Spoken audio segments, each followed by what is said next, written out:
Praise the lord. యేసుక్రీస్తు నామములో మీ అందరికీ శుభములు తెలియపరుస్తున్నాను. బాగున్నారా? ఈ మార్నింగ్ మన్నా ఈ కార్యక్రమం ద్వారా మీలో చాలామంది దీవించబడుతున్నారని విని దేవునికి కృతజ్ఞతాస్తుతులు చెల్లిస్తున్నాను. ఈ మార్నింగ్ మన్నా ఈ కార్యక్రమాన్ని అనేకులకు పరిచయం చేయండి. ఇంకా మన దగించకని యూట్యూబ్ ఛానల్ని సబ్స్క్రైబ్ చేయకపోతే సబ్స్క్రైబ్ చేయాలని దేవుని పేరట మనవి చేస్తున్నాను. దేవుని యొక్క స్వరము విని మనం గనక లోబడితే మనం పొందే ఆశీర్వాదాలు ఒకటి కాదు, రెండు కాదు. అందుకొరకే నా కట్టడలను జాగ్రత్తగా విని దాన్ని అనుసరిస్తే నిన్ను స్వస్థపరచిన యెహోవా నేనే అంటున్నాడు నిర్గమకాండం 15:26లో. అలాగే ద్వితీయోపదేశకాండం 28వ అధ్యాయం 1-2 వచనంలో మీరు చదివితే నా మాటను మీరు శ్రద్ధగా విని నా మాటని మీరు కైకొని లోబడిన యెడల భూజనులు అందరిలో మీరు ఆశ్రయించబడతారంటున్నారు. దేవుడు ఎప్పుడైనా అబద్ధమాడతాడండి? మరి ఆయన మాట వింటే ఎందుకు మరి ఆయన వాగ్దానాన్ని నెరవేర్చడు?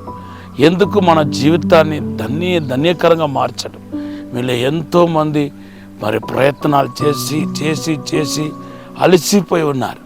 కుటుంబంలో సమాధానాన్ని కాపాడుకోవాలని, భార్యాభర్తలు సంతోషంగా ఉండాలని, కుటుంబం అంతా హ్యాపీగా ఉండాలని ఎంత ప్రయత్నం చేస్తున్నా ఎక్కడండి మీకు సమాధానం ఉంటుందా?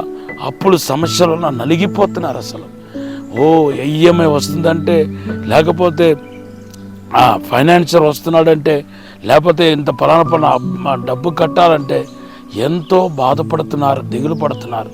మీ జీవితం అంతా వేదనతోనూ, దిగులుతోనూ, కన్నీళ్లతోనూ, బాధతో నిండి ఉంది. ఇది వాస్తవం కాదా అని చెప్పి అడుగుతున్నాను. మీ జీవితంలో దేవుని ఒక అద్భుత కార్యాన్ని, ఆశీర్వాదాన్ని చూసే సమయం ఆసన్నమైంది. మీ తెగులు, శాప, రోగం నుండి దేవుడు మనం విడుదల చేస్తాడు. అయితే దేవుడు చెప్పేది ఏంటంటే, నువ్వు నా మాటకు లోబడు. ఈరోజు ప్రత్యేకంగా మీతో దేవుడు చెప్పే మాట నుండే లెమ్ము అంటున్నాడు. లెమ్ము అంటున్నాడు. నువ్వు ఎక్కడి నుండి లేస్తారో నాకు తెలియదు.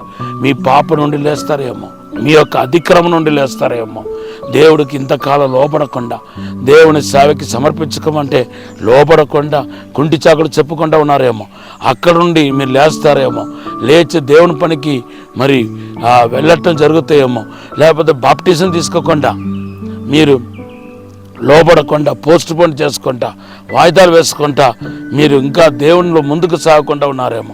దేవుడి విషయాలు, ఆత్మీయ విషయంలో, ఫాస్టింగ్ విషయంలో, ప్రార్థన విషయంలో ఇంకా లోబడకుండా మీరు హృదయాన్ని కఠినపరచకుండా ఉన్నారేమో. ప్రభు అంటున్నాడు, నువ్వు లేస్తే నీ ఆశీర్వాదాన్ని చూస్తావు, అద్భుతాన్ని చూస్తావు. అవును దేవుని బిడ్డలారా, యెషయా గ్రంథం 60వ అధ్యాయంలో 1వ వచనంలో మనం చూస్తాం లెమ్ము అంటున్నాడు. దేవుని బిడ్డలారా, ఎవరు లెమ్మంటాం? పడుకున్న వాళ్ళని, పడిపోయిన వాళ్ళని లెమ్మంటాం. పడుకున్న వాళ్ళు లెమ్మంటాం. అలాగే ఒకే చోట్ల కూర్చున్నపోయిన వాళ్ళు లెమ్మంటాం. ఈరోజు ప్రభు అంటున్నాడు, నువ్వు పడిపోయి ఉన్నా లే అంటున్నారు. ఈ మాట గనక మీ చెవిలో పడి ఇప్పటికే మీ ఆత్మీయతను పోగొట్టుకొని, మీ అభిషేకాన్ని పోగొట్టుకొని, నీ ప్రార్థన జీవితాన్ని పోగొట్టుకొని, మరి చెడు స్నేహం వలన నష్టపోతున్నావేమో. ఇప్పుడు ప్రభు నీతో మాట్లాడుతున్నాడు, లెమ్ము అంటున్నాడు. నువ్వు కనుక దేవుని స్వరం విని లేస్తే కనుక నీ జీవితాన్ని ధన్యకరంగా చేస్తాడు. ఆ ధన్యతలో మొదటిది ఏంటో తెలుసా? నీ మీదకి యెహోవా మహిమ వస్తాయి. యెషయా గ్రంథం 60వ అధ్యాయం 1వ వచనం చదివితే లెమ్ము లెమ్ము తేజరిల్లుము, నీ మీదికి యెహోవా మహిమ ఉదయించును అని రాయబడి ఉంది. ఈరోజు యెహోవా మహిమ మీ పైన ఉదయించబోతున్నాయి. ఆ చీకటిని వెలుగుగా చేసే మహిమ, నిందలను, నేరారోపణలను తొలగించే మహిమ. ఆ యెషయా గ్రంథం 60వ అధ్యాయంలో లెమ్ము తేజరిల్లుము అని చెబుతూ ప్రభు ఏమంటున్నాడు తెలుసా? 20వ వచనంలో మీ దుఃఖ దినాలు సమాప్తమైపోతాయి అంటున్నాడు. అవును, దేవుని మహిమ గనక ఉదయిస్తే ఎటువంటి దుఃఖ దినాలైనా, ఎటువంటి బాధలు, కష్టాలైనా తొలగిపోతాయి. మీకు విడుదల కలుగుతాయి, అద్భుతం జరుగుతాయి. 22వ వచనంలో మీరు చదివితే ఒంటరివాడు 1000 మంది అవును, ఎన్నిక లేనివాడు బలమైన జాతి అవును అని రాయబడి ఉంది. అంటే విస్తరణ గురించి మాట్లాడుతున్నాడు. అవును, ఈరోజు మీరు దేవుని ఒక సన్నిధిలో లోబడండి. మీకు ఒకవేళ లోబడట కష్టమైతే, మీకు మీరే దేవునికి లోబడకపోతే పరిశుద్ధాత్మ దేవుడు ఆయన చెంతకు చేరిన ప్రతి ఒక్కరికి శక్తిని బలాన్ని ఇచ్చి మిమ్మల్ని ఆయన మాటకు లోబడేవారుగా, ఆయనకు లోబడేవారుగా, దేవుని బిడ్డలారా ఆయన చూపించిన దర్శనానికి లోబడేవారుగా చేయటానికి ప్రభు ఎల్లప్పుడూ సిద్ధంగా ఉన్నాడు. యెహెజ్కేలు గ్రంథం 36వ అధ్యాయం 27వ వచనం చదివితే, దేవుని బిడ్డలారా మరి ఆయన ఆత్మను మన యందు ఉంచి ఆయన మాటను, ఆయన ఆజ్ఞను కైకొంటున్న వారుగా మనం చేస్తాడంట. ఈరోజు పరిశుద్ధాత్మ సహాయాన్ని అడగండి.